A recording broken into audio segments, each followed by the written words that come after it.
Welcome to Codex Rex. My name is Dachz. And I am Tyler. Today is a very special day because today we have a very special guest. Introducing Louis Carso, a man with more than 35 years of experience in the video game industry, serving in creative, technical and financial roles.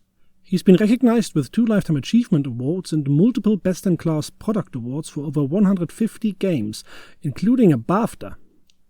Accomplished entrepreneur, art director, technical director that also worked in business development and corporate governance. You're a great public speaker, a former USC adjunct professor of game design, and finally, the main reason why we contacted you. You are the co-founder of Westwood Studios, the studio that is most well known for developing the Command & Conquer series. It is a joy and truly humbling to have you with us today. Welcome. How are you? It's a pleasure to be here. Believe me, it's so great to talk about the Westwood days and just the industry in general. Usually, Tyler and we ask each other what games we play at the time before we start anything. So I'm just going to ask you, are you playing any games at the moment? Are you playing video games? Yeah, I'm playing a couple. One of them is a mobile game, Marvel Strike Force, that came out several years ago. And my son worked on the game, so I became a daily player of that game. And I'm still a daily player of the game. I play... I do Duolingo, which is an app, but it's really more about just learning other languages. So we travel quite a bit when we can. So I like Duolingo to pick up some words. We were in Kenya, nice. So I learned some Swahili, not enough to be conversational, but enough to sort of at least get by. On PC, I've been playing a lot of shooters. Recent Call of Duty. I've been playing basically anything I can get my hands on because of the current work I'm doing with Deviation Games. So I want to kind of get boned up on first-person shooters. Of course, I play the game that we're working on. I do that a lot. That's where it spends most of my time. I like Starfield quite a bit. I know that's got a kind of mixed reception, but I think it's a great game. I've loved all the Bethesda games, and so I suppose if you love it, if you love that style, you're going to love that game. So quite a few things. Diablo 4. I've installed Baldur's Gate, but I've only spent a few minutes on it, so I don't really know much about it yet. Oh yeah, Baldur's Gate is a commitment too. Yeah, it's a commitment. Yeah, I know. Mm-hmm. I was a dungeon master for many years, and I love the D&D franchise. I mean, we've made several D&D games over the years. So starting with it goes all the way back to Hillsfar and Dragon Strike, and I had the Beholder. I had the Beholder 2. We worked on a lot of the Gold Box games from the technology point of view. So I've been doing a lot of stuff in the D&D franchise in the early days. So it's always fun to go bouncing around in Waters Deep or wherever, in this case, Baldur's Gate. So, yeah. So does that also kind of mean that video game design now runs in the family? It does. Yeah. My sons both do video games. My eldest was a games producer. He has a degree from USC in games production. Yeah.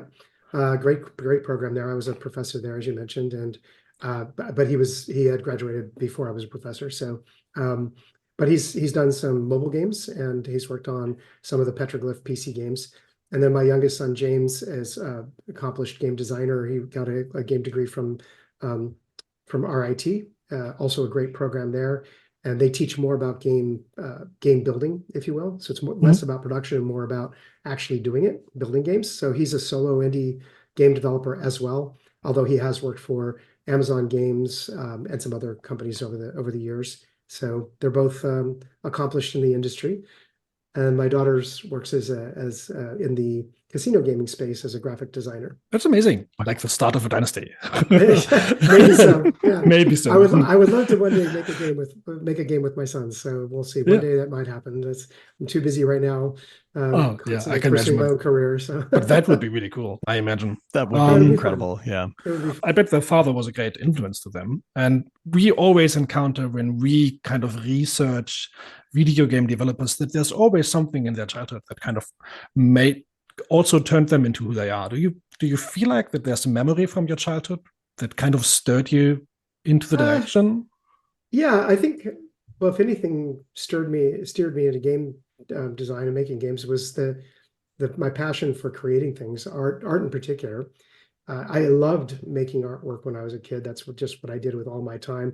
Even when I was telling stories with the D&D campaigns, I used to make like medallions and draw pictures of the characters and all that stuff. So I just loved doing artwork. And growing up in high school in Las Vegas, I wanted to have some way of making a career out of doing something creative. I was pretty flexible. I mean, I worked in like my whole career, I've worked on a million different jobs. I was a veterinarian's assistant. I did, painted on windows for Christmas time and stuff, and had my own little business doing that, delivered newspapers, ultimately ended up working for a computer store. But all of that stuff was just kind of the noise. What really came down to is for all of high school, I was absolutely certain I was going to be an architect. And the idea was learn to be a great draftsman, which I was quite competent as a draftsman, so that no matter what would happen, I would always have a job as a craftsman in the architectural industry, and throw my hat in the ring to try to be creative enough to create great spaces as architects do. And I went to a trade show. I saw the computers getting introduced into architecture way back in the 80s. And I said, oh man, this is going to change everything. I can't fall back on being a draftsman anymore. I'm going to have to learn how to use computers so that I would have relevancy, even if I couldn't make it in the very competitive field of architecture. Got a scholarship for architecture at ASU, full ride with a job lined up and an apprenticeship and all of that. But in the meantime, I bought a computer. I got a job at a computer store here locally in Vegas. Met a bunch of folks like David Gardner and Rich Hillman and a bunch of others that influenced me quite a bit, I suppose. And met Brett, and we started just working on games. And I still was looking at architecture. And one day I was in my senior year of high school, and I sort of looked up and I said, I don't think I want to do architecture. I think I want to make games, because it's a way to do artwork on computers. And as an architect or as any kind of artist, fine artist especially, almost everything you try to do has been done like 20, 30, 50 years before. You think you've got something new, and all of a sudden you find out it's just been done. It's so disheartening as a fine artist. You'll go out and you'll do a painting style. I did some kind of chromatic characters, and I thought, oh, that's really cool. And then I found out Sariamo's been doing that for decades. It's like this happens all the time. And I thought, well, maybe they've done it before, but they haven't done it with computers because that's new, right? So I figured this would be a way for me to do some fine arts. And I was the crazy wild-eyed guy that said, one day there'll be galleries, but there'll be video screens instead of paintings. And I thought this would just be a great way to do artwork and make a living. And I've always loved games. I mean, I played video games as well. So that's what kind of led me into it. But I don't think there was any one pivotal moment that said, okay, this is going to be the career for me. In fact, even as I went into college, I did fine arts and computer science. My dad, I tell this story a couple of times. It's worth hearing again because it's a great story. I go to him and I said, I have this free ride scholarship to ASU as an architect, or I could go to put myself through school as a computer science and video and fine arts. And he goes, well, what if you did that architecture thing? Would you still make video games? I go, oh yeah, absolutely. I'd love to do that. It's fun. And he goes, and what if you found out a way to do this games thing and made a living at it? Would you still do architecture? And I go, nah, probably not. I mean, if this is what I could do and I could make a living doing it. He goes, well, you know what you want to do. You're asking permission, but you should follow your heart. You should do what's going to make you happy. You'll be a much better person for it. And so it was good advice. That's really great to have that in your life. That kind of perspective. That's probably the pivotal moment, if there was one, that said, okay, it wasn't just that I had decided to do it. Honestly, I had decided. But the support. This is the same guy who wouldn't buy a computer for me because he said it would be a toy that sits in the closet because I'm super ADHD and I flit around to things all the time. So he was convinced there was no way I was going to stick with it. But at least the real strong admonition to follow what I want to do. It also, I think it informs a lot of how my career progressed because the industry was growing and there was no shortage of jobs to do. And so I just kept moving from one thing to another. One of the reasons I have so many games to my credit is because when I first started in the industry, I was trying to make a game a month. And you could do that back then because they were very simple. I didn't get a game a month done for sure. It was probably every other month that I got one finished. And I would upload them to magazines, and sometimes they'd get published and sometimes they wouldn't, mostly not. But sometimes they would get published. And then worked on a bunch of games after that as both as an artist, a technical director, creative director. I drove a lot of games as the principal executive producer or game director. That's a much smaller list, but includes some very successful titles, including things like Lands of Lore, Kyrandia, Blade Runner, Monopoly, The Lion King.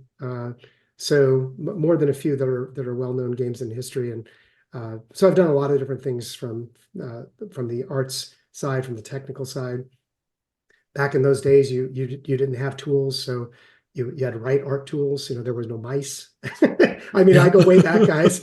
Yeah. People said, well, didn't you just draw on a tablet? Like, oh, young Padawan, how nice it would be to have tablets back then. But no, we had tablets of paper, and we would fill in graph paper and convert it to hexadecimal and type it in. That's how you got graphics. Especially the design of the Apple II computer at the time was something revolutionary, right? It was very challenging as a platform for the graphics design and the audio design, especially because the Apple II graphics display really wasn't intended to be used for high performance things like video games. It was designed to be like a mathematical plotter or charter, and they infamously saved some computer components, some pennies on some components, and created this incredibly difficult to map visual space.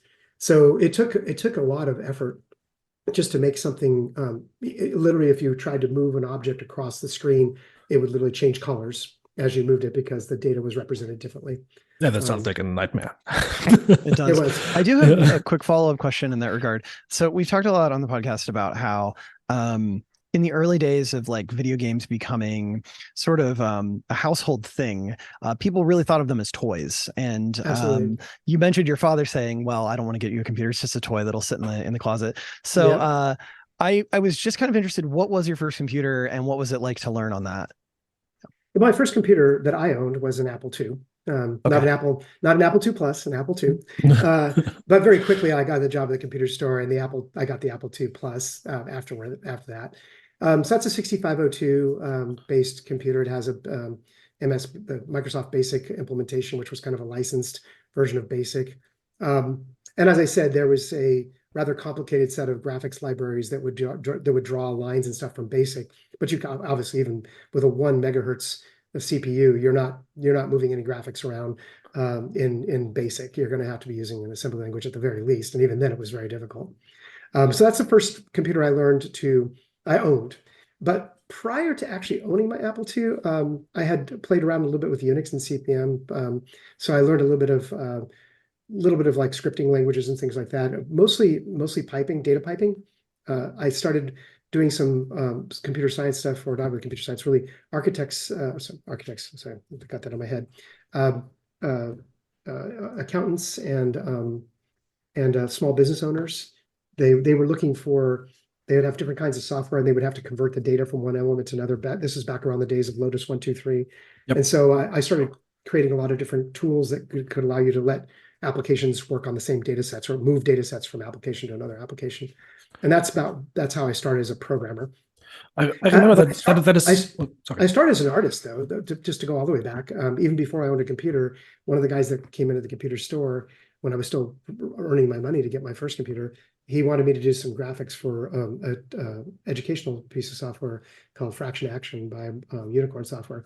And so I drew little animated characters, and they animated fairly well because I was going to be an artist and I had done animation, flipbook animation stuff before. So they actually moved better than if a programmer tried to do it. And so I kind of started there.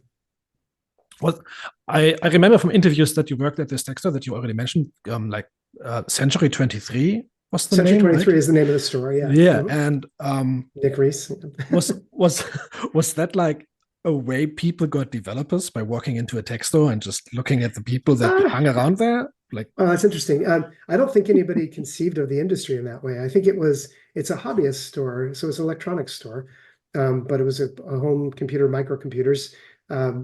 Nick and Penny were very visionary in their way because they saw the future of home computers, the Atari 800, the 400, the 800, the Apple, and the Commodore. We sold the Apple II because it was more of the hobbyist computer, and you could take these cards that you would plug in, and you could do what's called breadboards, and you could wire wrap them, so you could actually use your Apple II to control like holiday lights and do very modest or rudimentary robotics. And that just was very different than the architecture of the Commodore 64 or the Atari, which were really not hobbyist computers. They were really entertainment computers, entertainment devices. Commodore being Commodore business machines, they had their minis and their mainframes, or not mainframes, so their minis. And then they also had the Commodore 64, which was meant to be a consumer device. So it had like a sprite it had some Sprite chips that had a separate CPU for the for the disk drive, so it could load things faster, all sorts of stuff like that. But I eventually learned the TRS-80, the Commodore 64, the Apple II GS. I programmed in assembly language in almost everything in my career. It was very late in my career before I did anything but assembly language and C++. Oh, that's pretty cool. We actually encountered the Commodore 64 when we explored Peter Molyneux's live. Yeah, like a few years back, because that was the first device he was working on. Sure. You met most of your later colleagues when you were working at that store, right? Because That's there was right. kind of a tech community around it. Well, I met Brett, and then we started to be friends, and we worked on a couple of game projects together. I worked with the people I worked with. We tried to start a company called Out of the Blue Software, but it failed. We just didn't get a contract. So, but as far as the question earlier, is this how you found developers? I think it's you found other hobbyists that were looking to work in games. So I suppose to some extent, yeah, going to hobbyist computer stores is definitely a way to find people because there was no internet, right? There's no way to find them that way. So that's how you would find people. For me, when I read about that you guys kind of met around the store, it always reads a bit like when like these old rock bands like meet each other in these weird circumstances and then kind of go on to do great things. Does it kind of feel like that? Yeah, I mean, I certainly, the first time I met Brett, I met him several times. We talked a few times, and then what really was the fateful moment was he needed to do a printout. He was working on, I want to say it was Dragon's Fire. Might have been something else actually. No, it had to be before that because we worked on that one together. So he was working on a game and he needed a printout. I don't recall which one it was. And the store wouldn't allow you to print reams of paper, right? Because this costs some money. I said, hey, I got a printer in my house. You can come over to my house and just print it out. It's okay. So he came over and he was printing out a bunch of source code, basically a assembly. And he was while he was printing it, we were talking, and he said, well, what do you want to do? And I said, I don't know. I just want to have fun. I just want to have a good time in life, and I'm kind of following my passion, and we'll see where it leads. I'm young and don't really have a clear idea of where I want to go yet.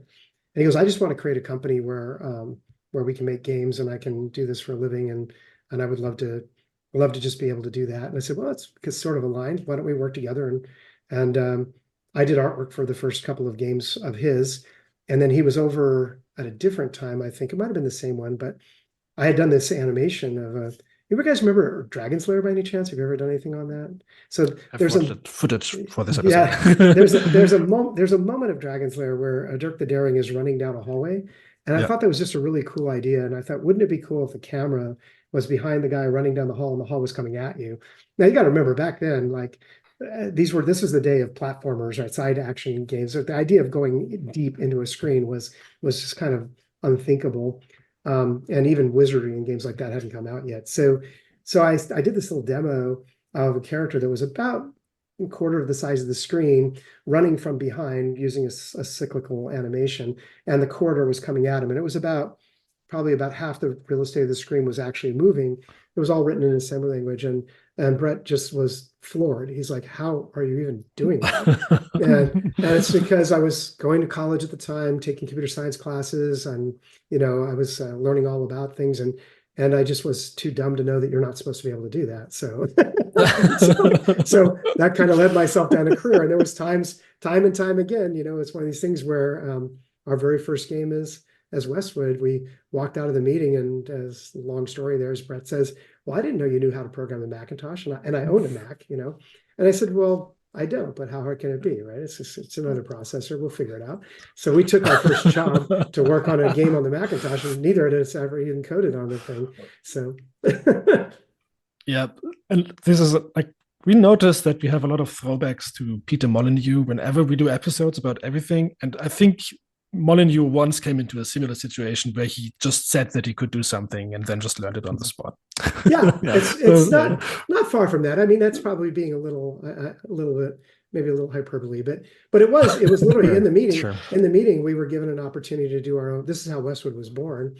They wanted us to port a game from the Commodore 64, which we had done a lot of games on, and we were very competent at that time as individual game developers. And he said, it was Bob Lindsay. He said, well, we've got this. We want to put this trilogy from Sean Freeman called the Temple of Abshai Trilogy. We want to port it to the Macintosh. And he said, can you guys do that? And now I owned a Mac, and I sold Macintoshes at the computer store, and I had played around with a lot of the tools. I'd sold Lisas, and so I was fairly familiar with the operating system. I just didn't know 68,000. I'd never learned 68,000 coding. So I said, sure, we can do that. We didn't say we could program it. We said we could do it, right? And so we didn't lie. But as soon as we walked out of there, Brett was like stunned. He's like, I didn't know you knew how to program the Mac. I'm like, how hard can it be? And I ordered the manuals from Apple, and it was 1,700 pages of Inside Macintosh. I'm like, oh, this is a different animal. This is very different. From it was a lot of work. And the whole thing was built in Pascal. The whole operating system was a Pascal interface. Fortunately, I had already written games in Pascal, so I knew how to run Pascal. So. Is that like a feeling you've encountered more often in your career, where you set yourself a goal out of pure ambition, and then once you actually encounter what it actually entails, you kind of start to have to slow down? If I'm going to be really, really cheeky about it, yes. And a lot of times Brett would just write those checks, and I'd have to be the one who cashes them. You know, I mean, he signed a deal. Well, he had to sign a deal. We had the contract, but he agreed to a deal to do a kids game, and the Micro Illusions guys, and they said it was some spelling game. I can't remember the name of it now, and he goes, yeah, he goes, we got a great rate on this game. They're paying us like double what we would normally pay. And he was so proud. And I go, what's the game? And he goes, well, it's a kid's game. And, it's basically, it puts the letters up on the screen, and it spells them out. And then it asks the kid to spell it, and the kid spells it, and then it checks it. And I go, so it's speech synthesis and speech recognition. And he goes, yeah.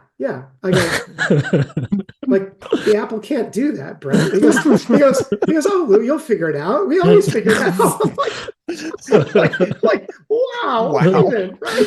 And we did. I mean, so we figured it out. We got it to work. I don't know how much Barry contributed that one, but I'm sure he probably did. I mean, it was just like it was just kind of.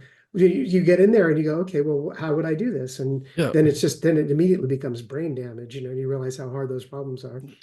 You just got to start working though. Yeah, one very similar to that. I've told this story before, but it's absolutely 100% true. Brett was talking to us, myself, and a couple other technical leaders at Westwood for Command and Conquer. And we were showing, back in the day, it was typical to have video screens be like a screen inside of the screen, because you couldn't move enough pixels. Right. So CD-ROM had 44 kilohertz, 144 kilohertz, whatever it is, the speed of a single speed CD-ROM. And so basically, to play audio at CD quality, it takes 100% of a single speed CD-ROM drive. So you have to compress the hell out of audio just to get something else to come through at the same time. Then on top of that, the video screen, the screen that we're trying to animate for full screen video, was almost a megabyte of data. And back then, that just was the ratio of data stream to video was just an impossible task. So he wanted full screen video. He said, it's going to break the whole idea of you being attached to the battlefield if you're looking at a little screen. It needs to feel like a cinematic experience. And he said, you're just being lazy. You guys will figure it out. And we went out, we researched, all of even with assisted hardware back then, like MPEG players and stuff, you still couldn't get full screen audio and video. And we did it. We figured it out. We got it to work. And I could go into great detail about what a trial and tribulation that was, because it was an iterative process. We got it to work with a lot of caveats, and immediately the artist violated all the caveats, and then that just kept going again and again and again. And eventually, it's just a miracle we were able to ship Command and Conquer with full screen audio and video, and it was strictly because of the talented electronic engineering team at Westwood. I mean, it certainly built on a lot of things I did, but I was by no means the only person working on it. Yeah, I mean, by the time of Command and Conquer, your studio had grown quite a bit. Not that much. 95. I mean, we were still pretty small. I think the team for Command and Conquer might have been under 30 people. It was 20 something people, which was a huge team for those days for us, anyways. Mm-hmm. I mean, when we were acquired by Virgin in 1992, so we hadn't started Command and Conquer yet. We were still working on Dune. Dune 2, finished Dune 2 right around then. We were 29 people. And I think by 95, we might have gotten to be 50-ish. I don't know. I have to go back and look. It wasn't that big of a studio yet, but we were doing 40 SKUs a year. We were doing, 8 games, 5 platforms each. crazy number of things. Yeah, that's also why if you go to the Moby Games page and go back under Westwood and click the little button that says Show More for credits, it'll give you the list of the games they have. They do not have them all. There's a dozen or more that I know of that are not on there. And I did something on almost every game on that list. A tremendous amount of work. But before Command and Conquer, there was quite a lot of other games that you did, and these came from. These were more like there was tactical real-time tactics games, but there was also a lot of role-playing games, like Eye of the Beholder. A lot of role-playing games. So I had been a dungeon master for like 16 years and run the campaign for all our friends and a lot of people that worked at Westwood. So our very first games for Westwood were sports games through Epics. So we did our very first game was a role-playing game, but it was a port from John Freeman's. And then immediately we went in and started doing the games, World Games, Winter Games, California Games, and those.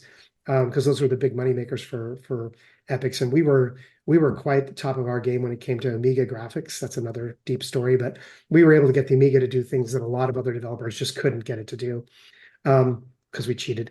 And around the same time, we were still building our role-playing games. So we did the Mars Saga, which became Minds of Titan, and we worked on Questron 2.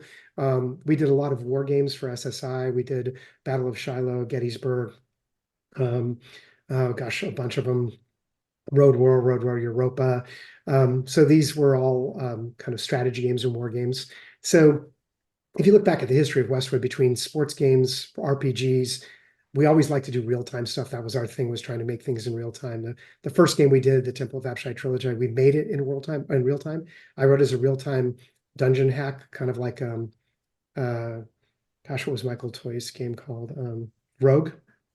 Yeah. And so I made it like Rogue, and the Epics lost their shit over it. So they were like, "Oh my God, you can't do that! It's got to be turn-based. It's got to be pure to the original." So I had to go back in my code and put in blocks to block it, make sure it would all go turn-based, because I'd written the whole thing to be run in real time.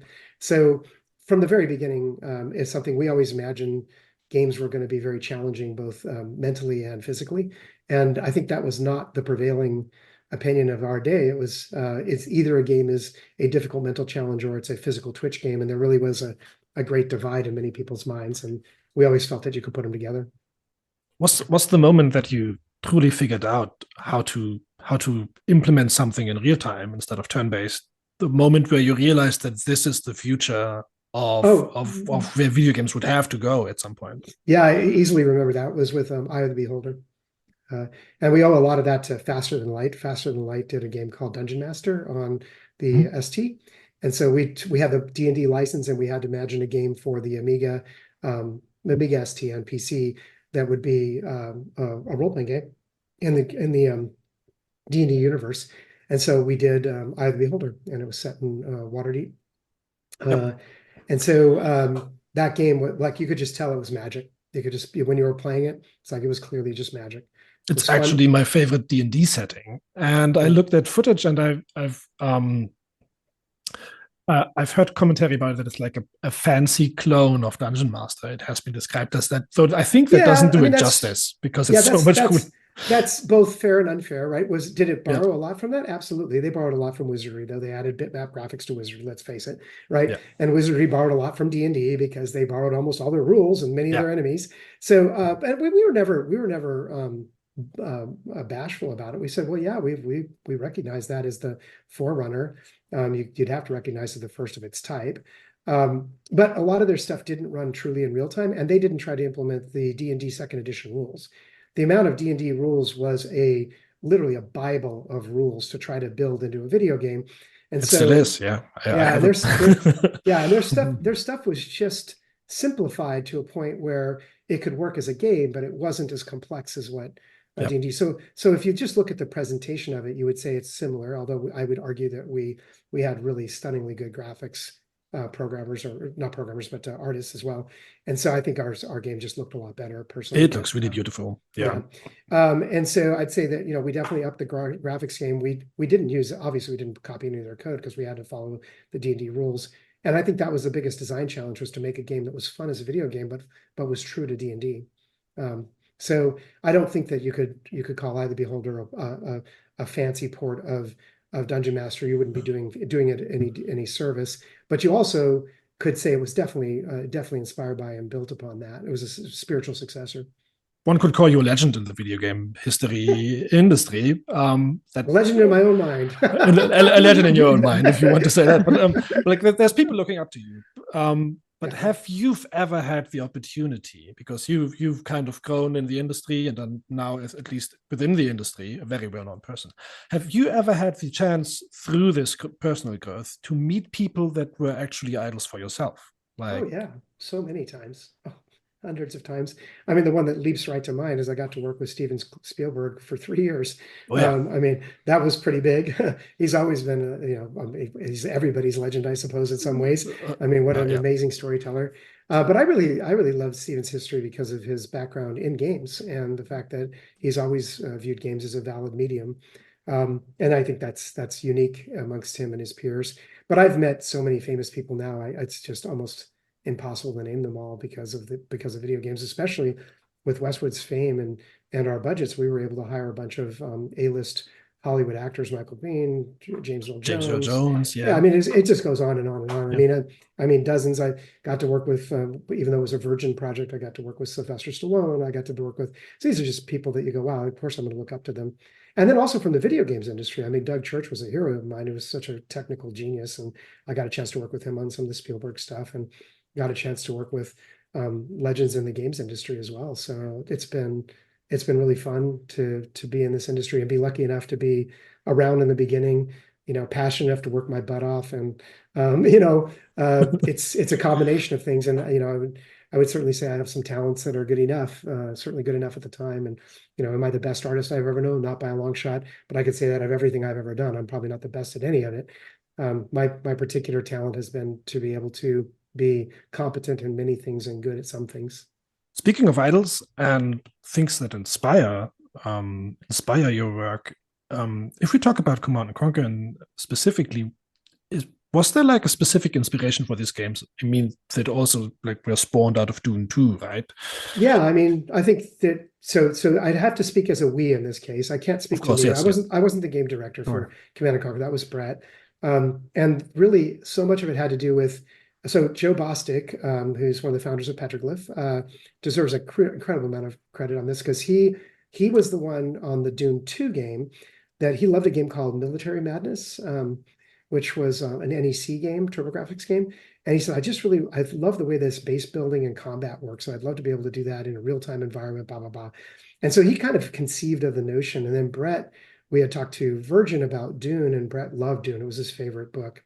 And so he goes, well, let's set this game on the desert of Arrakis and all that.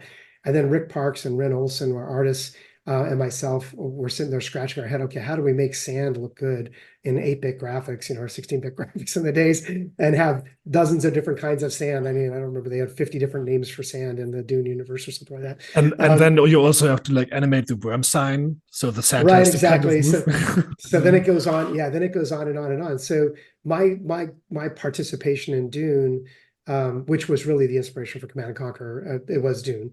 That was really kind of where I got a lot of involved, and I set the visual tone for Dune as being a sandy desert environment. Then, of course, we started Command and Conquer. It was originally Swords and Sorcery. It was going to be orcs versus humans. That would have been awkward. So yeah, you might have had some competition there. Yeah. Well, yeah, it would have been interesting because, of course, we were sequeling our own game with a theme that Blizzard had announced not too long after that. But we'd actually moved away from Swords and Sorcery. Brett felt like the category wasn't going to be as adaptable to a mass market. And he had this vision for basically a modern day warfare version of Dune, and that and it was Brett's vision, as far as I know. Edie Larimore had a lot to do with the story, but I'm pretty sure it was Brett that said, his vision was that the next war wasn't going to be fought between nations; it was going to be fought between the organized quote civilized world and the downtrodden they'd be labeled as terrorist organizations that were trying to represent the underappreciated and undervalued members of the world. And that would be the next great military conflict, because it would be a kind of army that would be very difficult to fight. And so that was the whole inspiration for the Command and Conquer story. Credits goes to the guys who wrote the story. I did not write the story. And then it was really up to myself and all the engineers at engineers and artists at Westwood to try to bring that to life. So we were very much involved in recognizing or following the vision. But as far as the inspiration, I think Brett was inspired by Dune to build something that was modern, that was similar. Speaking of Command and Conquer, if you look at the development of the game series, there's basically what as a kid always confused me, because my brother was huge into Command and Conquer. There's like two different branches of the game, right? Because there's Red Alert and there's the Tiberian Saga. Sure. For a long time, as a child, I didn't know what was going on, and then yeah. Well, how did these branches? How did it come to these different branches? It happened quite organically. So we did the first Command and Conquer, which was quite innovative in many ways, and then we did something that was equally innovative from a marketing point of view. People were just crying for more content, and we said, well, what if we just sold an expansion pack? What if we just sold like more missions? That really hadn't been done. I mean, people just didn't do that back then. The idea of DLC, there wasn't even DLC. It was picking up the store. Just common practice now. Yeah, the idea, the idea that you would go to the store and buy a game that required another game to play it was like unthinkable. And so we floated. Sounds kind of like a scam, right? Yeah, well, we took a chance with it. And it did really well. It was called Covert Missions. Yeah. And then we did CNC Gold because Blizzard had put out Warcraft, the first Warcraft by then. And we needed to put in multiplayer and a bunch of other things that just weren't quite as clean as they could have been. So we were behind on multiplayer, always were at Westwood. We never really caught up to Blizzard. They invested a lot in multiplayer. Wish we had, but we hadn't. So anyways, we were looking to do the next set of expansions. And we started work on this one called Red Alert. And it was meant to be kind of a tongue-in-cheek take on 50s creature feature films. And the whole basis was, what if all of the crazy stuff that scientists thought might be possible, from wormholes and telekinetic dolphins and all sorts of other stuff, what if all this stuff was real? And there's just such a rich history during World War II where science could solve any problem with some crazy solution. That's what inspired the Philadelphia experiment. All this stuff was inspiring Red Alert. So we were working on this expansion pack, and we were probably, I want to say we were at least 6 months, which was a long time back then, into it. And it was just getting bigger and bigger and bigger. And we're like, you know what? We can't build this on top of Command & Conquer. It's going to need to have its own release as a full game. And it'll be the sequel to Command & Conquer. But then as it got more and more evolved, it's like, it doesn't really fit the Command & Conquer universe. It doesn't fit the Tiberium. It doesn't take itself seriously enough. So we'll do it as a tongue-in-cheek kind of nod to the past, and maybe even tease a little bit of it could be the Command & Conquer prequel, but maybe not. And so that was released as Red Alert. And so at the very end of Red Alert, it was one of the last things we did. Joe Kukin appears in the one of the last videos that you see in Red Alert as Kane, obviously, and we don't explain it. He just appears. And so you're like, oh crap, does that have anything to do with that, or is that a multiverse kind of situation? It's just Kane, this supernatural being that exists in many times and places, and that was a great little bit of fodder for all the fans to kind of do it. And honestly, at that time, we hadn't really decided firmly what things were going to be. They were still very quite malleable. So we played around with that. Of course, Red Alert ended up being so successful. It had its own expansion packs, and then it had its own sequels. And we never really quite sewed it back to the Command & Conquer universe, but there's always been a bit of a nod to the fact that it certainly could be the beginning, since Cain was intended to be the brother of Abel and an immortal. It certainly could be that he existed in multiple places and multiple times. So, yeah, just for people to understand, Joe Kukin, he played Cain in the Tiberian Saga, who was kind of the villain, but who also was just a member of your team, right? Well, so that was the point of Command & Conquer, was you could play as GDI or you could play as Nod. Oh, yeah. If you played as Nod, you were one of Cain's acolytes, and you were trying to free the world. This rare substance called Tiberium had crash landed, or a meteor had landed, and it was transforming the Earth, but it would also had this tesseract and this promise of technology, a new type of fuel source and technology that would make energy abundant and basically free the world. And it was littered all over the places of the world where there were downtrodden societies and people who didn't have much. And this is a not too subtle nod to oil being found in the desert, right? That's exactly where it came from. And the idea was that Cain was this charismatic leader that was basically saying that the civilized or the nations of the world are corrupt, and it's really up to the people to take it back. And through the brotherhood nod, peace through power, brother unity, peace. All these slogans were about being an organization that was without borders, that would fight back against the tyrannical rule of nations. And of course, the GDI is the Global Defense Initiative, all the civilized world that says, hey, you're basically terrorists because you're controlling the substance we think is really valuable. so obviously you must be terrorists. So it's not as cut and dry as people make it out to be, but clearly the methodologies of Cain were ruthless and merciless. And so if you want to do like on the scale of good and evil, he was definitely the bad guy. But it wasn't necessarily as clear that he was trying to do the wrong thing as much as it was, he was trying to liberate the world. And you later find out in the whole series of games that, as a spoiler here, you might want to turn the volume down if you don't want to hear it. But Cain is actually trying to bring about the end of days. That's what he's trying to do. So he's been, from the very beginning, he was trying to incite global nuclear war, global war of any kind that would end the days, because the biblical prophecy was that he could finally die if it was the end of days. So he was trying to bring about the end of days. He was tired of waiting. What's really interesting here is we've already hinted at it, but all of this all the story that we talked about in the Command and Conquer games is actually played out by real actors. Like we already mentioned some of the names of these actors. Yeah. And this was a huge deal. Yes, it was. Do you this must have cost a lot of money, right? This must have been it was a lot cheaper than CG. It still is. At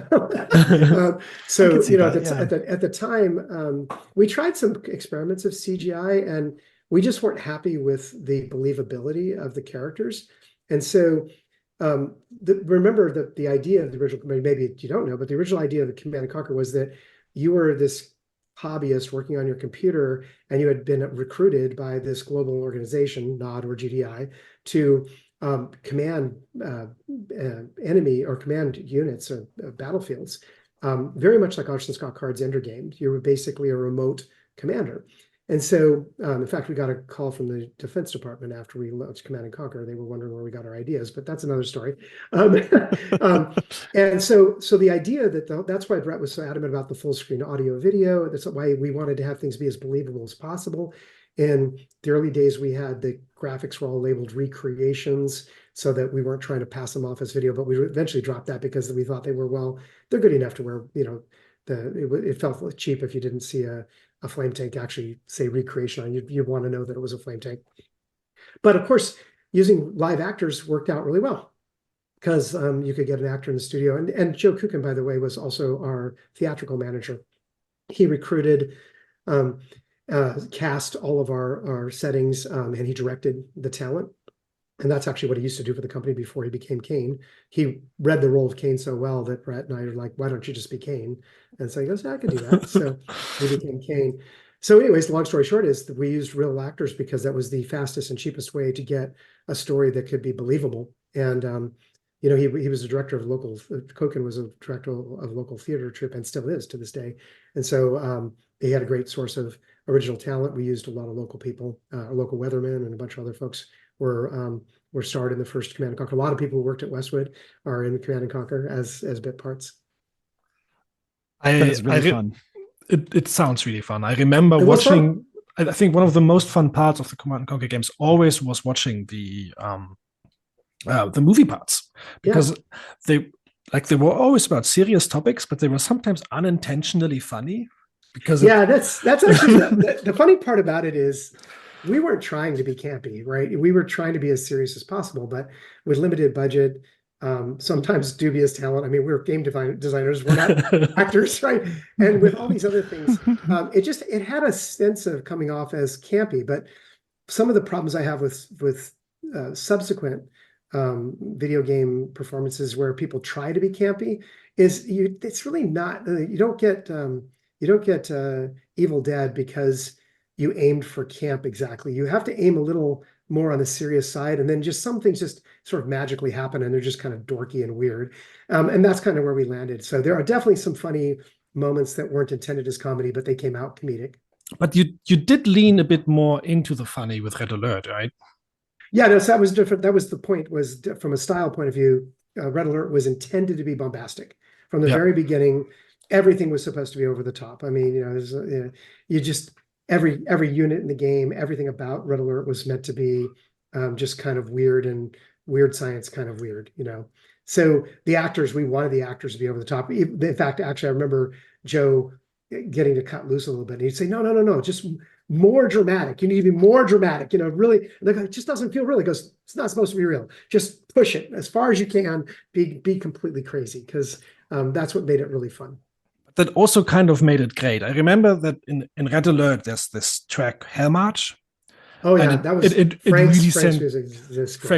Frank Cappa's music. It sent goosebumps down my spine, and I watched my brother play Red Alert, and then later on, still being used. Yeah. I watched. Everything about it, everything about Hell's March. Just the fact that music came up, and then we animated the sequence to the music with a. I mean, everything about that sequence was just like, talk about crazy fun. That was just fun. And then in Red Alert 2, when I played it myself and the intro came in, and then the Zeppelins show up over New York, and then Hell March starts, it was amazing. I loved it so much.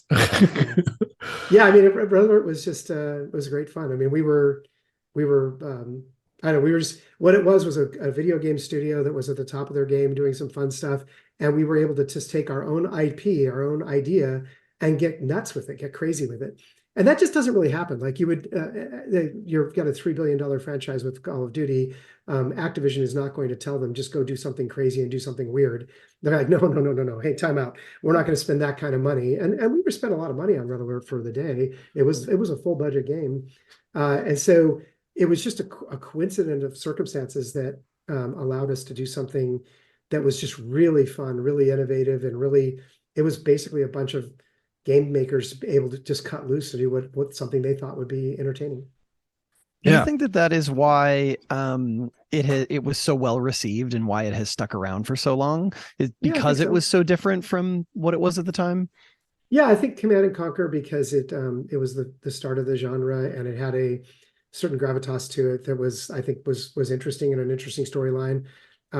But then Red Alert, because of its theme. I mean, it's less the gameplay in Red Alert. It's more about just the crazy themes it had, and probably jumped the shark at some point, but we could get into that at some other point. but it certainly started with Red Alert 2.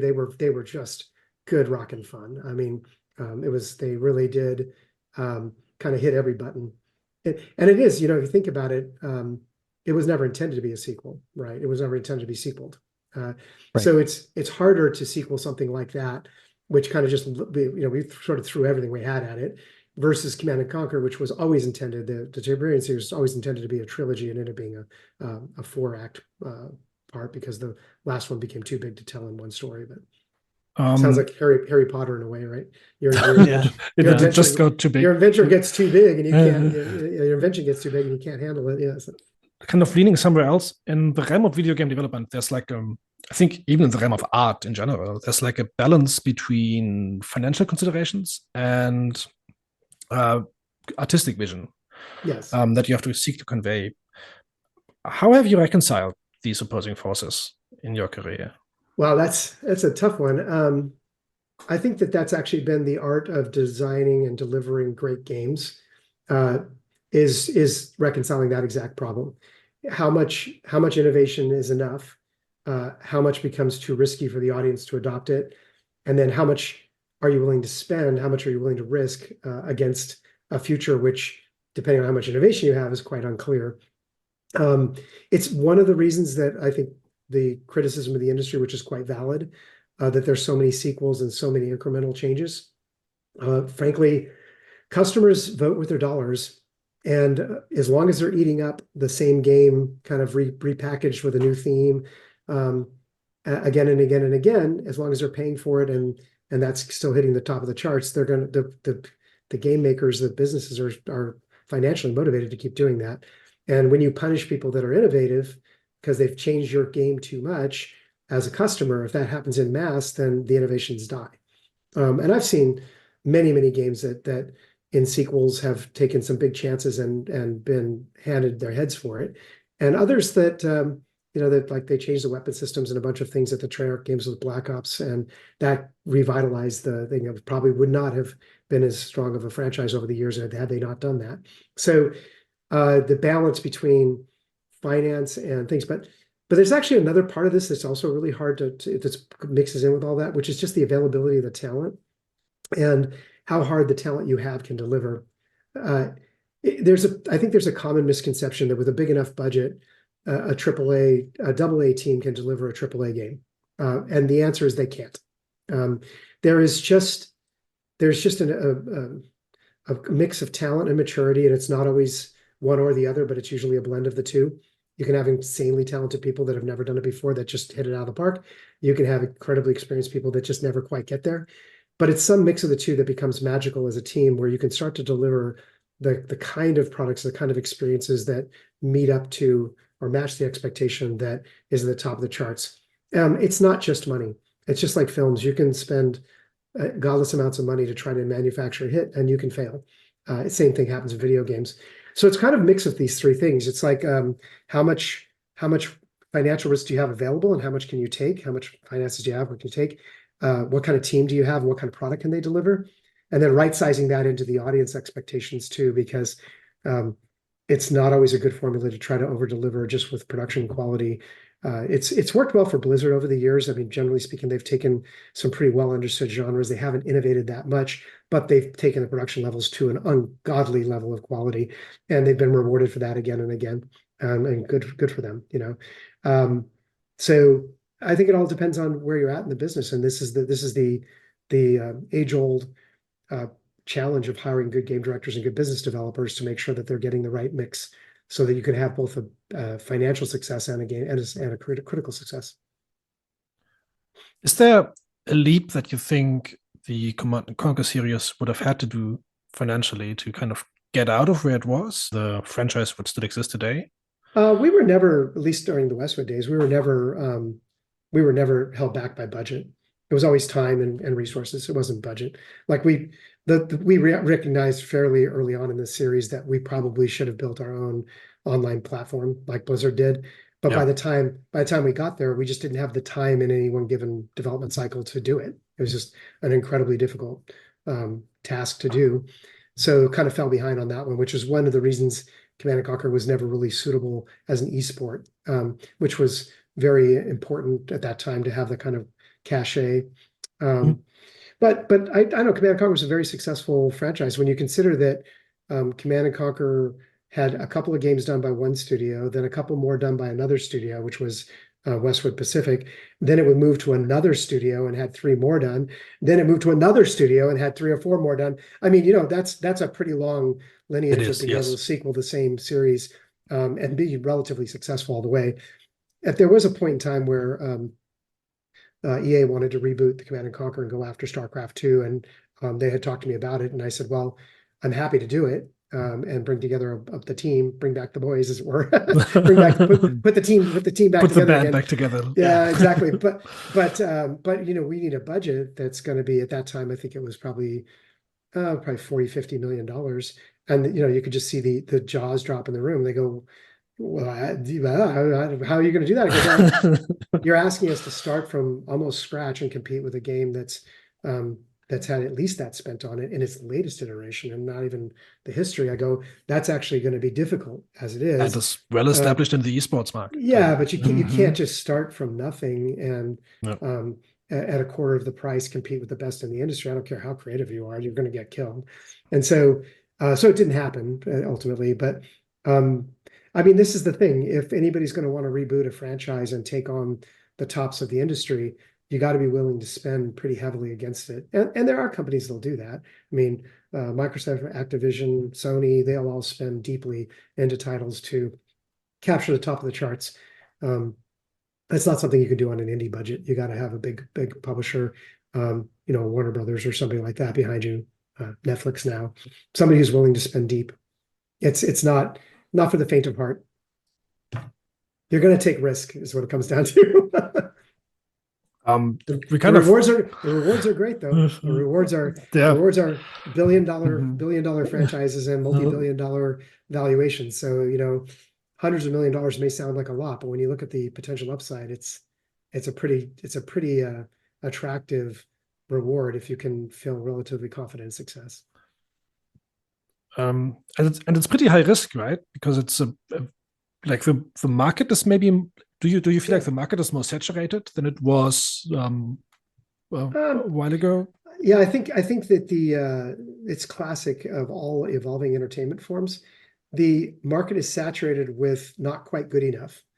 And so if you try to be one of those top running titles, in the past, you might have been able to spend your way to a modest return because you would have landed in a space where, well, it's good enough, not quite top 10, but you know what? People bought it, but that's just not the case anymore. If you fall below the kind of highest performing, highest success titles, if you're not a hit, you're in with so many other titles that even though you might have high production values and spend a lot of money, you're just gonna flounder when it comes to a financial return. But the audience keeps growing too. So there's also that, right? So every year there's more people, which means that the top of the list make even more money, which means you can invest more if you have some reasonable chance of being successful. And then, of course, that causes the opposite problem, which is there are more really well-funded almost hits. And so more competition. More competition. Yeah. It makes it very, very hard for indies nowadays. That's the hardest category because getting to be seen, getting to be known, breaking out is hard. And then there's just so much content out there. It's hard to keep people's attention for long enough to be relevant. Yeah, the war for attention. Yeah.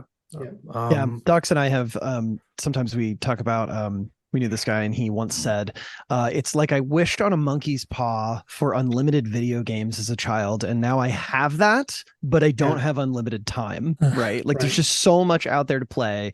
You always have a game to play that you can, many of them you can even get for free, but it's just like there's this huge saturation coming from a time when you get like one game and play it for like 6 months because that's all you had, right? So just a different world now. It's fragmentation now. So you want to try to be top in a category, and unfortunately it's also a hits-driven business when it comes to the categories. So many of the categories that used to be fairly robust are kind of fallen to very low possible returns on investment because there's not that many games of high quality in them.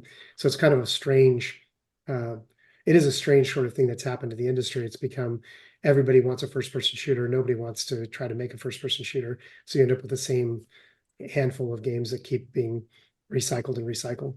To kind of turn back a bit on the into the development of video games, like when we explore video game designers, it's often fascinating to see how there's always this common theme. We kind of touched on it already, that they grapple with technical constraints only to embrace these after a while and then turn these constraints into innovations that actually improve the game.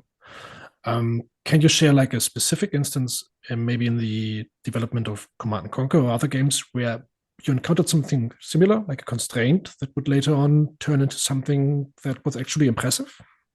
Yeah, well, I mean, I think the constraints that that's a lot to unwrap. But, so video games, even to this day, even with very, very incredibly well-engineered engines like Unreal and Unity and others, continues to be about managing constraints. It's on the surface, the demos make all these things look like they can do the impossible, but that's just a demo, right? The minute you try to put it into a real environment and use it in a real way, you're going to run into constraints, and you're going to have to be clever about how you deal with the things. Most of the time, it has to do with making a good trade-off for the benefits you're going to get for either trying to innovation or adopting a constraint. And sometimes it's performance. It's oftentimes performance, whether that's frames per second or reaction, how well the game reacts or things like that. There's always been a graphics trade-off, and even with the sort of virtualized geometry sets and things like that that are available today, there's still a trade-off. There's always going to be a trade-off of what you're able to do in a 3-minute video demo and what you're able to do in a full environment. Do you want an open world? Do you want a cast of thousands? If you have a cast of thousands, it's just financially not viable to make them all look as good as MetaHuman. Unless you want them all to be off-the-shelf MetaHumans, in which case you're immediately labeled as just taking off-the-shelf assets. So there's all these trade-offs. But I think it goes back to something that is kind of tangential to all of this. It's really important as a game, if I could encourage every game maker out there, come up with the idea, the single thing that you think is the idea that people will talk about after you've released the game of why that game was special. Like, what is it that made that game interesting and special? If that innovation, that key innovation, doesn't have to be a very big one, it could be anything. But if that thing is at least the way you're doing it unique, like there's so many ideas that have already been done, it's hard to find something totally unique, but there's always some new way to skin the cat. So there's something you've come up with, go, okay, everybody's done this, but I've done it differently, and this is how it's done differently. And then you build your idea out from there, and you try to constrain those innovations off to the side, because there's always going to be feature creep. Like, stay focused on the thing that makes it unique. You're going to find out that the tools you're using, the platform you're going for, the audience that you want, to make that thing work, you're going to have to compromise in other places. Those are the good compromises to make.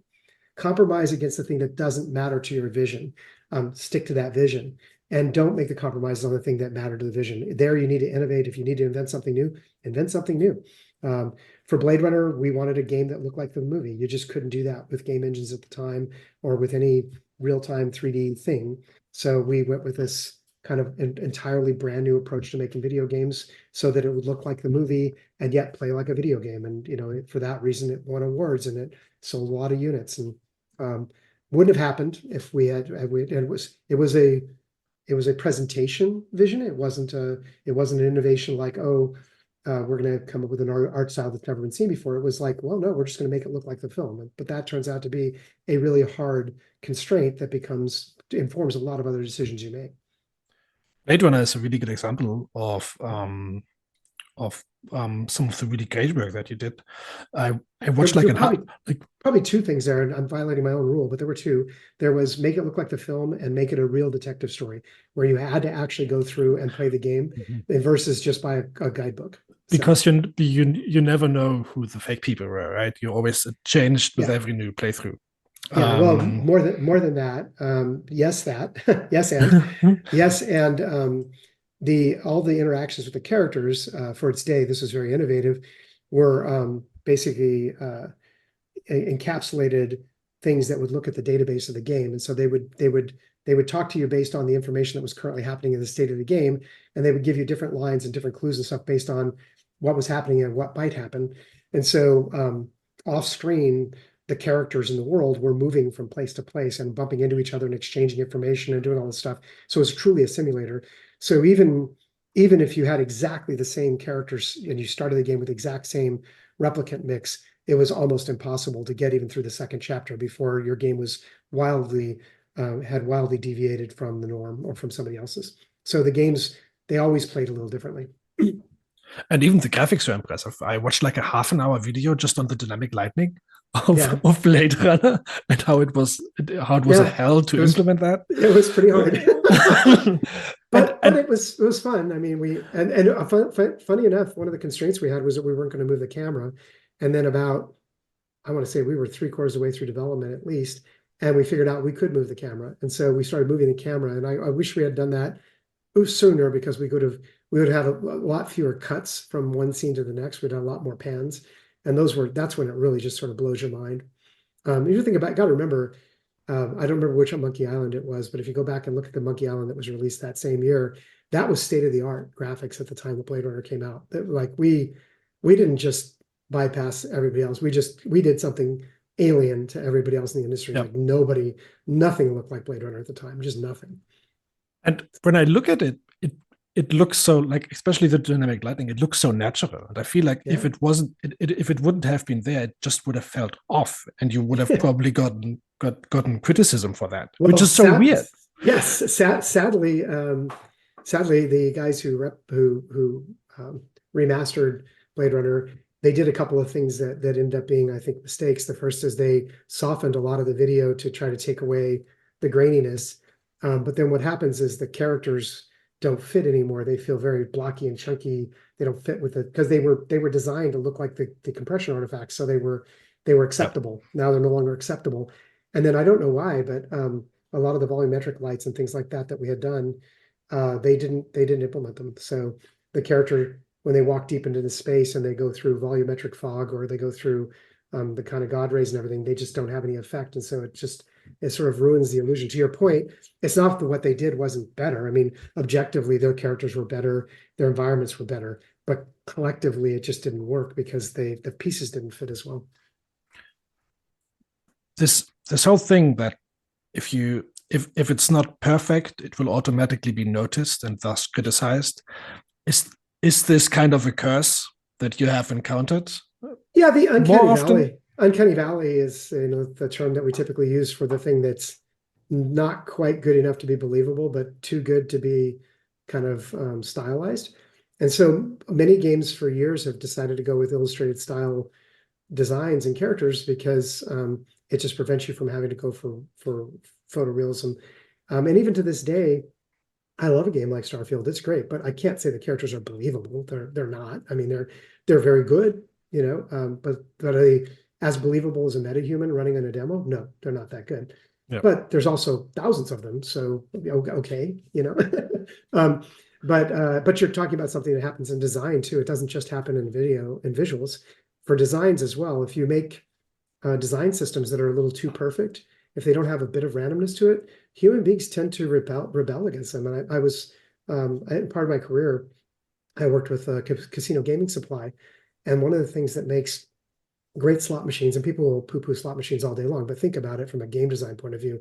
You've got a single button, and you've got to make a compelling experience that somebody's willing to spend money on.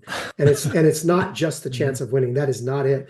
It's clearly there is something magical about games like Buffalo. And what it comes down to is the right pacing and the right escalation and the right rewards to generate those dopamine receptors. And it's very, very hard to do.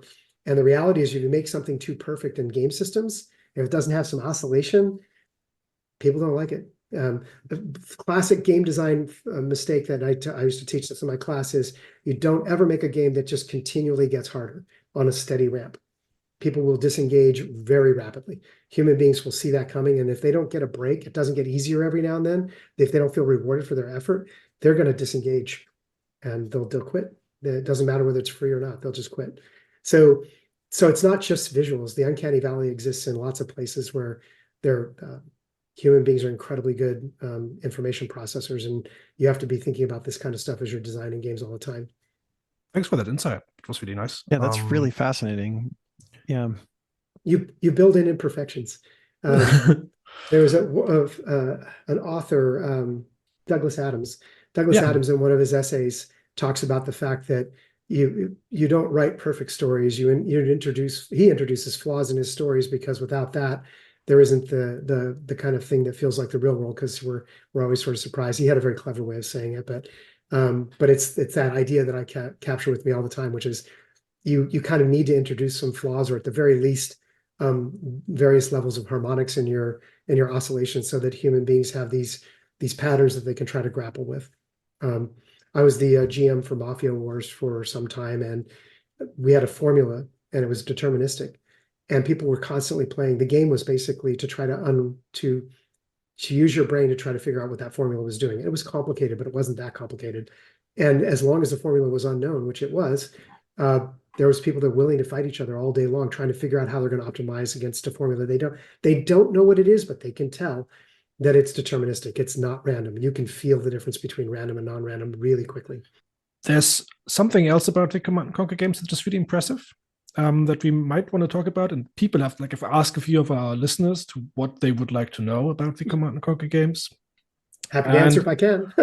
Oh yeah, I think it's probably something you had to work with a lot, is the pathing of the units, because Command & Conquer games have unlimited units, right? You can build as many as you want to, and they all have to work across the map and figure out how to go there without running,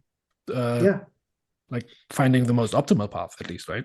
Yeah, how did you figure that out? I gave a whole presentation on this on a GDC vault, so you could go find it. but it wasn't my algorithm that did that. It was Joe Bostic's. It's also briefly mentioned in the Command & Conquer retrospective on this GDC vault as well. But basically, a series of things. So the first thing that Joe Bostic did is the kind of, this is a classic game design, just stroke of brilliance, is things look smart when they don't do something stupid, right? And so every single unit would try to use an A star. There was buffered A star and all the stuff you'd expect. And if it came up with something that was just kind of illogical, it would just prefer not to move, right? If things were just so messy that it couldn't figure it out, it would just not move. And then the stuff that were the units were trying to get over the bridge and stuff when like that. they wiggle around. Yeah, they would literally, it would just literally randomly wiggle it a little bit to see if it got. Oh, it's just random. Oh, nice. It's just random. Wiggle this one, wiggle that one. Oh, hey, it can get through. All right. So we literally randomly wiggled it. And then the third one was, there was a bunch of work that Joe did on trying to make two-wheel vehicles. And to this day, you'll find strategy games just don't handle two-wheel vehicles properly. They don't back up and turn and do the things you would do in a regular two-wheel vehicle or four-wheel vehicle. They don't behave like a real four-wheel vehicle because they won't pull backwards and pull forward. So what Joe did was he said, the A star said, I'm going to try to get to this direction. And he literally just hard-coded all the possibilities of how you might move a car to get into those things and just built a giant table for it and just said, done with it, because there was just no way to calculate it all.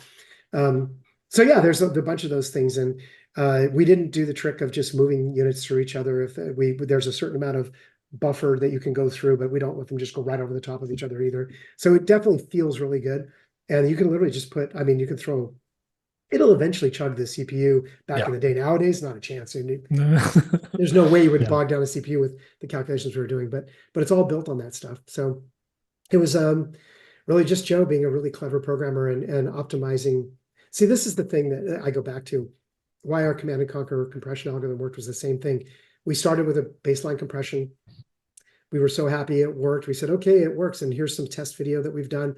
And we said, okay, but there's just a couple caveats. You can't use any, don't move too many pixels on the screen at once because it's based on deltas.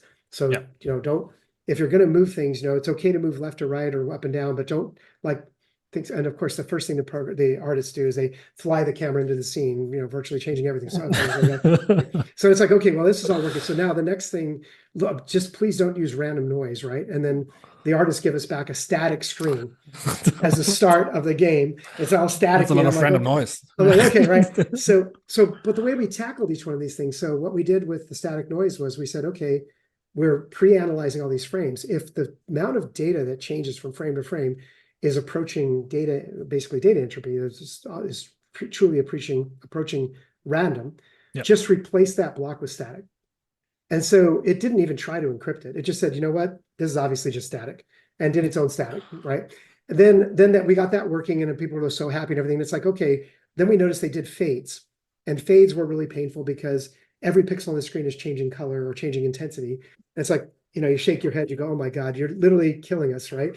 So we can't use the static trick for that one. But what we could do is analyze and say, oh, fades are done over a 3-second or 1 second fade, whatever it was they were using. So we'll just look at the frames and say, does this look like a 1 second fade? As long as the recreation of that and analysis of those frames was close enough to the original, we go, that's clearly a fade. We'll just turn it into a fade and do it algorithmically.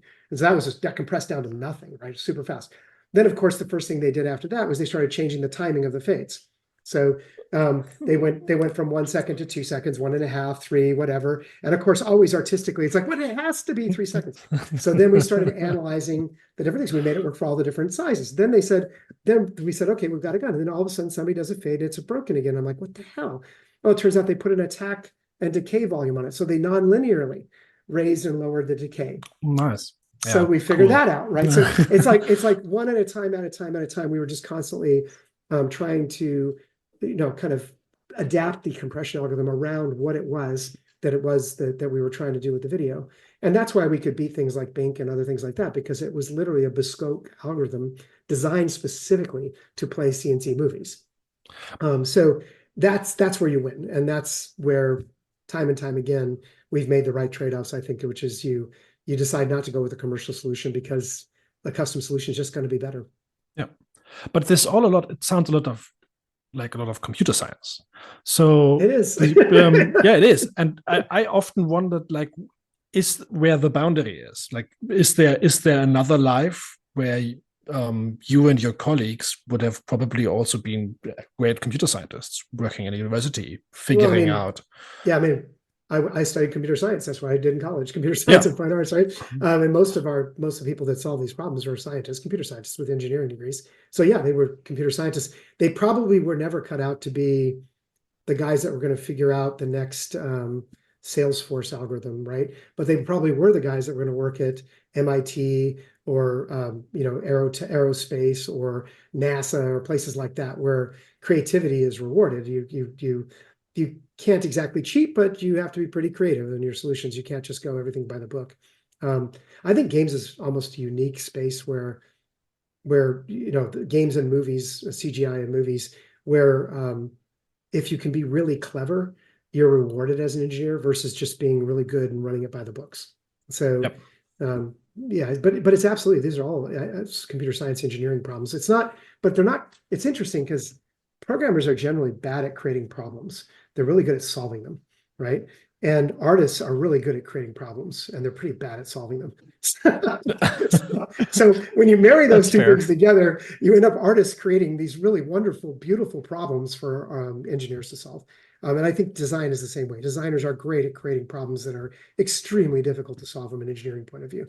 And engineers love that. And the right engineers love that kind of thing. So it's a kind of a complementary relationship. Yeah. Mars Saga, 1985 games when we started it, probably finished in 86 or 87.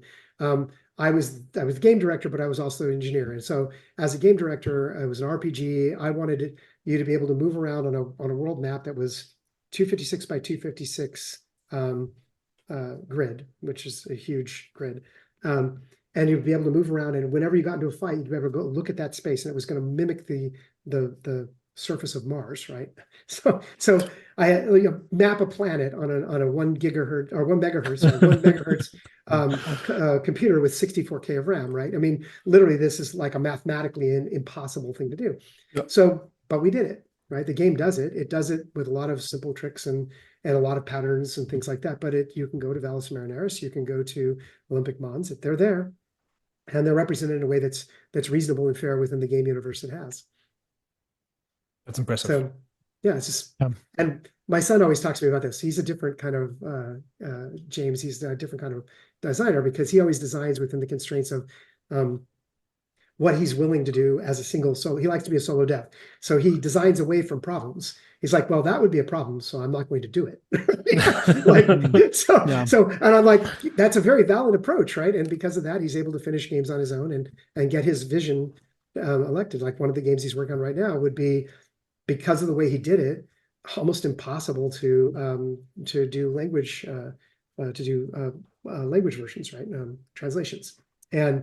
But he made a conscious decision. I've got to applaud him. In the very beginning, he said, well, this game, because of its nature, desires a Mad Lib kind of construction of sentences, which works in English because it's kind of sloppy and you can get away with it. Yep. But a lot of languages, you just can't do that. And so there's another way to do it, which is to have all the permutations kind of in a big data table and pull the right one, in which case you could then translate it. But for me as a solo dev, that's thousands of entries and I don't want to manage that. So he makes the conscious decision not to. So, these are the things that great game designers, and I do think James is a great game designer, but I think great game designers make these decisions all the time. They decide to do or not to do a thing, and they understand, because they have enough of an engineering background, hopefully, to understand what they're signing themselves and the team up for. And they understand whether or not it's insane, which is good. Let's do the insane, or impossible. And believe me, there are many designers who go out there and design impossible things. And I've gone on projects and I'm like, nobody's doing the math on this. This is just not possible. You can't achieve this level of quality with this many assets, with this many people in this amount of time. The math doesn't work. And it doesn't work by many orders of magnitude. You're not being realistic. So there's this definite thing that you have to kind of constantly juggle. With this kind of perspective that you have now, and also speaking of being a young developer, which is a good segue into my next question. Like, if you could travel back in time and meet and go into century 23 and meet yourself, what would you say to yourself? Well, just to, I was about to take the compliment as a young developer. Right on. As a young developer. Oh, like you as a young developer. If you Yes, travel back in time, me as a young meet your developer. even younger. as a early in career developer, because I was also very young, but as an early in career developer, gosh, I mean, it's tough. I think I wouldn't want to tell myself not to shoot for the stars, right? That would be a terrible thing to do. I'd We kill also the know from passion. Red Alert that meddling in time is really Yeah, exactly. Could be problematic. Yeah. You know what's so funny about that? I'm just going to take a bit of a side. People always talk about the fact they wouldn't want to go back in time to change one small thing because it could change everything. But how come they don't apply that to today? How come they don't think about this and say, what about the little thing I'm doing right now? How much of an impact does that have on the future, right? Okay, so but anyways, you always do it in one direction, not right, apply it to this moment. Yeah, because we don't want to be told that we should make good decisions instead of bad ones. You always feel like you have no impact, but if anything can have a huge impact.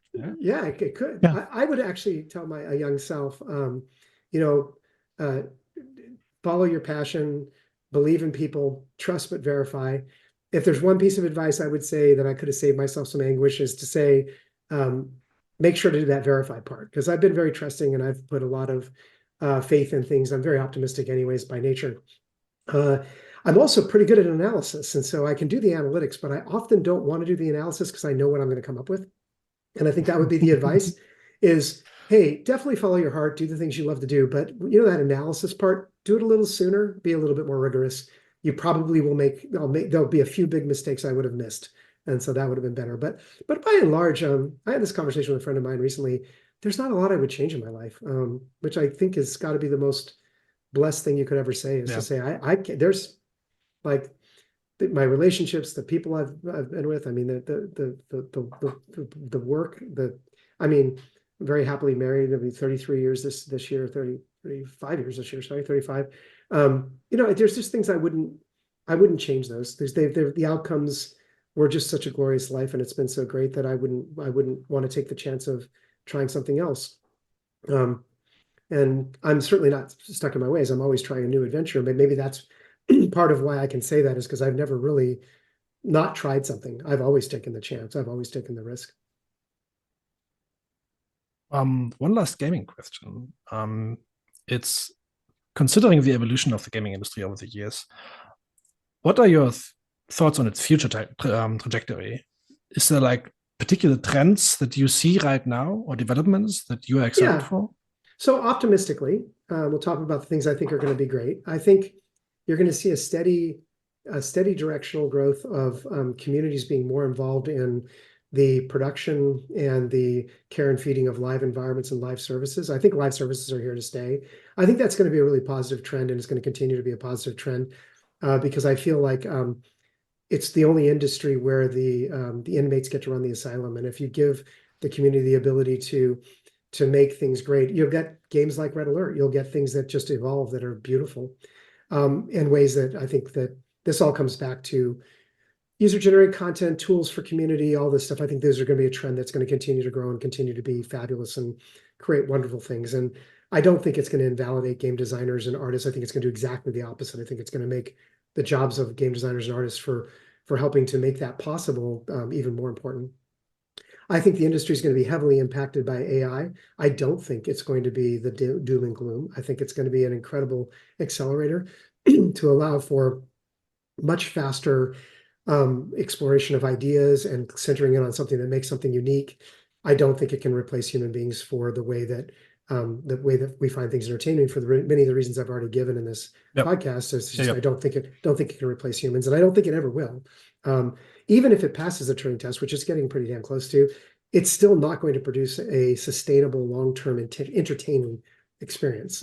It might be just fine for dealing with my issues with the power company, and that's fine.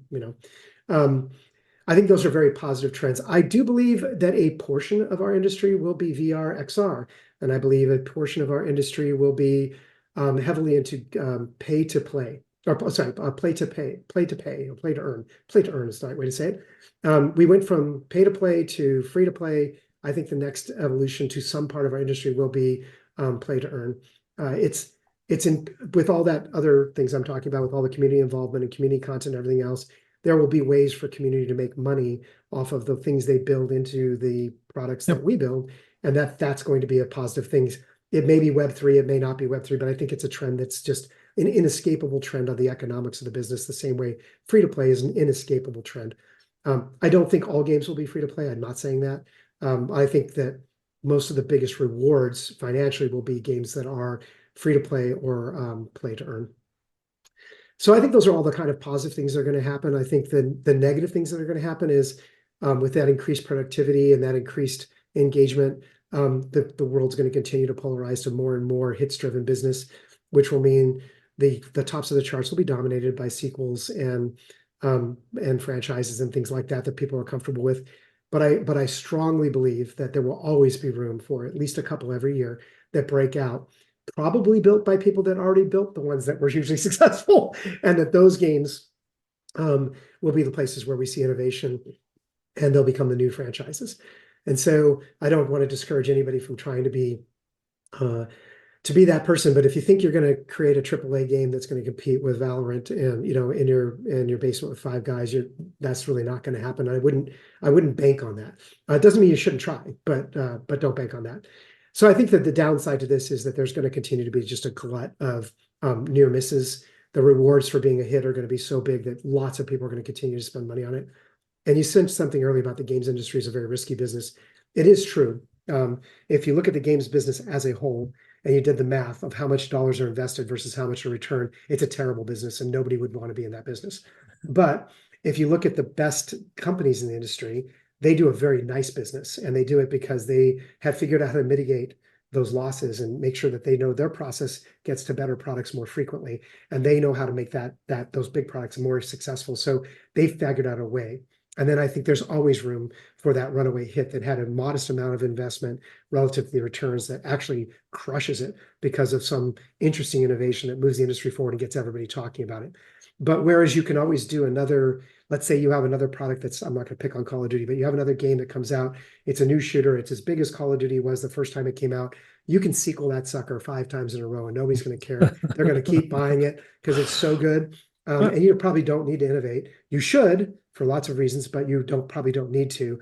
They'll decline. You won't be able to grow your audience unless you innovate, but you'll be able to make money. If your first one's a hit, you'll be able to squeeze that lemon multiple times. But if you really expect to break out, you're not going to do Call of Duty. You're not going to do a game like that. You're not going to do a game just like another game. If you do that, you're just going to be an also ran almost right out of the bat. You have to have something. If you're not a sequel, you're not a franchise, you got to have something that's going to get you recognized. It's got to be an innovation. And that innovation can't be relevant just to your game. It's got to be something that moves the industry forward, in my opinion. So that does mean that there's going to be more and more indies out there. Game engines are going to keep getting better. AI is going to help people get competent looking games. There's going to be more and more asset flips out there. People will vote with their dollars and their feet. So it's going to continue to be glutted. I think that's the downside, is that it's going to be harder to get noticed and harder to get through the maze to become the successful leaders. But there'll be a lot more jobs in the industry. It'll continue to pay well, and more people will be working on the big hits, and that's not necessarily a bad thing. I don't think so either. Thank you for this. Yeah. While doing research on you, one thing I've noticed is that you are pretty enthusiastic about engaging with the fan community. Oh yeah, and always have been. Yeah, and thank you for that. Thank you for this. And it's pretty clear. Without customers, you don't have a business, right?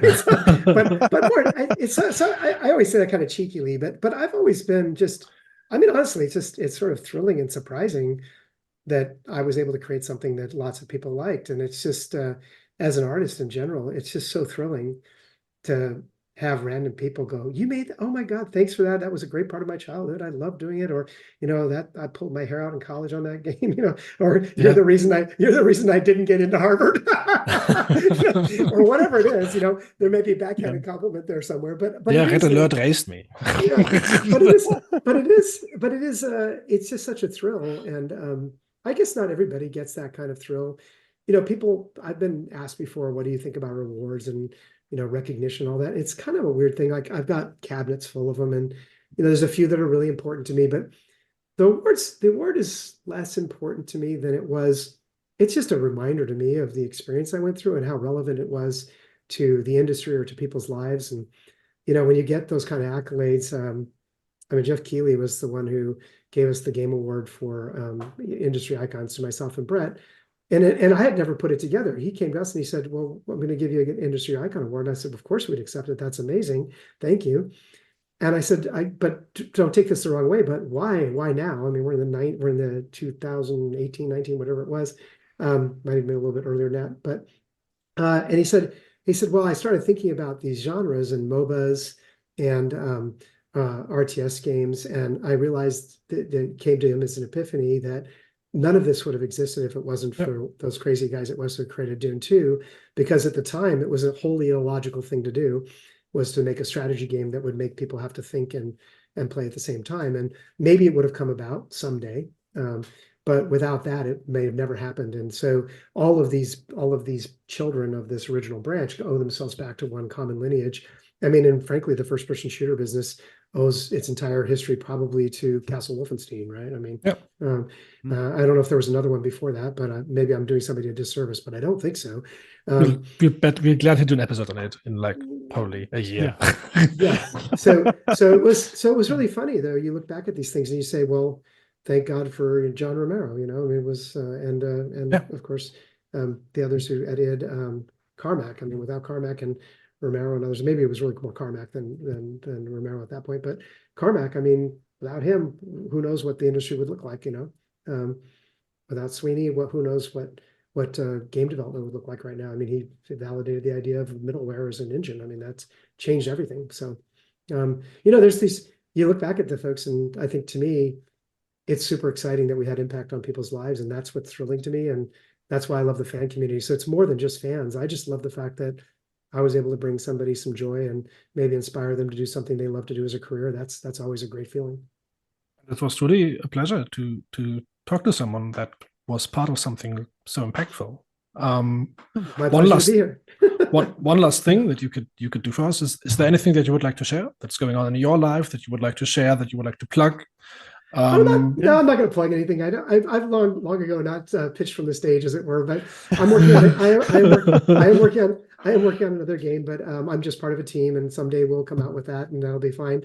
But I think that the insight I would have is the thing I would leave you with is when I got my first Lifetime Achievement Award, my speech was short and sweet. I said something to the effect of, well, thank you very much. It's a great honor, but I'm not anywhere near done yet. And I said the same thing on the second one. And honestly, I'm not looking for a third Lifetime Achievement Award, but I am not anywhere near done yet. I'm going to keep doing this for a long time, I hope. And hopefully I'll do it with some of the people that are listening to this podcast, and we'll get a chance to meet each other and work together, or at the very least, you'll get a chance to play something that I had something to do with creating. We're absolutely looking forward to it. Thank you so much. Thank you so much. Yeah, this was incredible. Really appreciate your time. Oh, it was my pleasure, honestly. You take care, guys. Bye-bye. Thank you.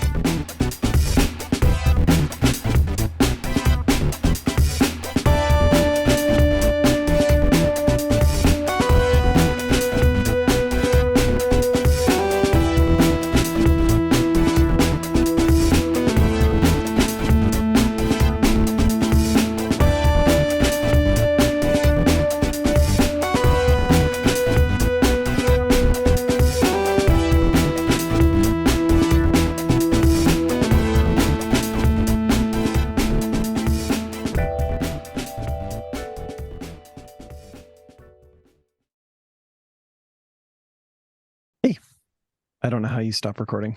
Cut that out, Andre. Cut it out yourself, Tyler. Yeah, you cut that out, Andre. You do it.